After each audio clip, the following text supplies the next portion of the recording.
Среде бел ден откорната и украдена дел од оловната конструкција на покривот од уметничката галерија Безистен во Штип.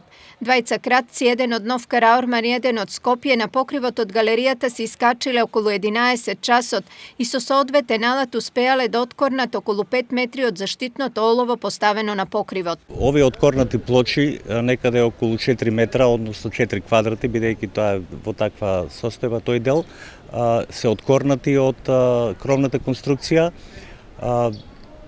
Дел од парчињата се фатени на лице место и се најдени, меѓутоа тие се оштетени и тешко ќе може да се вратат во првобитната состојба, ќе треба доработка, а 2 парчиња фалат.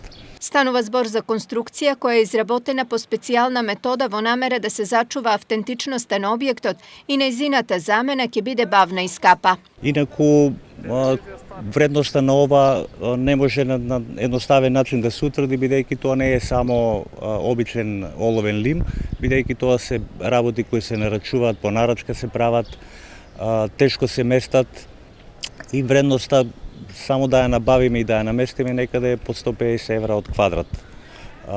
За да се тоа набави и да се направи, ќе ни треба малку повеќе време, меѓутоа ние ќе се обидеме со некоја импровизација, барем за почеток да ја средиме и со оној материјал што го имаме ние. Иако откако биле забележани кратците експресно побегнале од покривот на Безистенот, сепак тие за кратко се лоцирани и фатени од страна на полицијата. Ова не е прв обид за кражба на оловната конструкција од покривот на објектот, но прв пат кратците биле толку дрски таму да се искачат среде бел ден и да откорнат толку голем дел. Инаку Безистенот е изграден помеѓу 16 и 17 век и поради својата старост и значење е прогласен за споменик од национален интерес и е под заштита на државата.